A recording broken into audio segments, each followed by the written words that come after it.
All right, good evening, everyone. As Jeff said, my name is Alex Wan, and it's a real pleasure to be with you. I'm going to tell you a little bit more about the organization that I'm here on behalf of, but before that, I'm going to tell you a little bit about myself. These four images will say it all. I grew up in Stone Mountain. I am a Georgia Tech Yellow Jacket. I graduated in '88. Also have an MBA from Wharton Business School in finance. Odd fact about me is I'm a beekeeper. I've been a beekeeper since 2009. I think I like the organization, discipline, and structure that they demonstrate in this world of chaos. And then, as Jeff said, in my lots and lots of spare time, I also serve on the Atlanta City Council. So how did I get to Horizons Atlanta? Well, I kind of look at these four things, and what I see is just a real desire to make sure that I am using my skills and talents to make the city as good as it possibly can be. And another thread is I just have really been focused on lifting communities. And when I was trying to find out where I wanted to land, the common thread I found was education and youth empowerment were really the key to sustainable community growth. So in 2018, I was lucky enough to be appointed Executive Director of Horizons Atlanta. Our mission is really around educational equity through creating and instilling the joy of learning in our young children. We do this through a tuition-free 6-week summer enrichment program focused on literacy, math, and swimming. I love that picture up there. Swimming is a life-saving skill, but it also builds a lot of confidence. K through 8, we serve students in grades K through 8 in underserved communities, and we partner and do it on the campuses of resource-rich independent schools and colleges and universities. And you'll see the logos of them, and there's probably many that you recognize. We have 10 sites serving 1,400 students here in the Metro Atlanta area.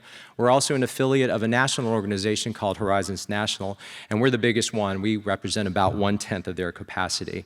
And we have demonstrable results. We have our kids for about 6 weeks every summer, and we're able to move them anywhere from 2 to 3 months in academic advancement in math and literacy.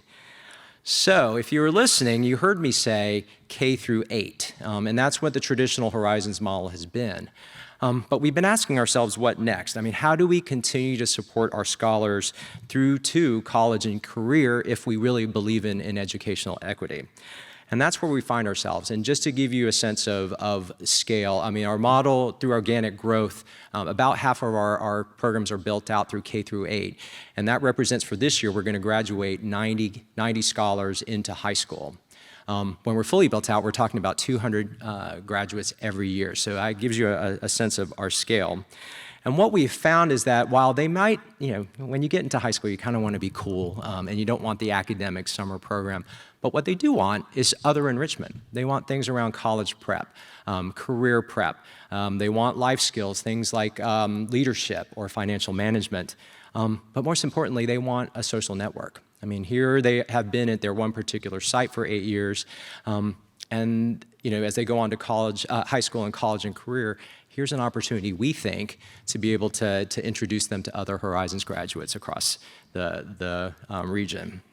So, wrong way. Our concept, we're kind of calling it Horizons Beyond right now. I think that gives you an idea, gives them an idea of this is what happens after. Our dream is to build a region-wide alumni program. So the 90 scholars that graduate this year would become part of that. They would meet Horizons graduates from the other sites that are mature. And they would get together, not for a summer program, but for a year-long program. They probably would either meet bi-monthly or quarterly. They get together, we would leverage all the resources that we have in terms of our colleges and other institutions, as well as the corporate relationships we have across the city through our board and through our other partners, and then really build robust programs around them. Give them leadership opportunities to tell us what they want to do and what they'd like to get out of it as well. And my dream is, say, to a scholar from Woodward or Holy Innocents ends up going to the University of Georgia, they find each other there and they become kind of a network for each other. But it's kind of a rite of passage that we build into our program automatically. So I'm asking you, I think, you heard my story about wanting to lift communities. As I look around the room, I'm sure that's what all of y'all are trying to do, is find ways to lift communities across the city. We think, and I love this picture because it gives you a sense of scale of how many kids we'd be talking about, to create this support network for them. Your time, talent, and treasure, we think it's going to be about $200,000 to launch and sustain this program annually. But more importantly, the connections you can bring us, help us guide, shape the program with the scholars, and bring in other partners that can make sure that we don't reinvent the wheel where we don't have to, and we can provide them the best experience possible. So thank you very much. Horizonsatlanta.org.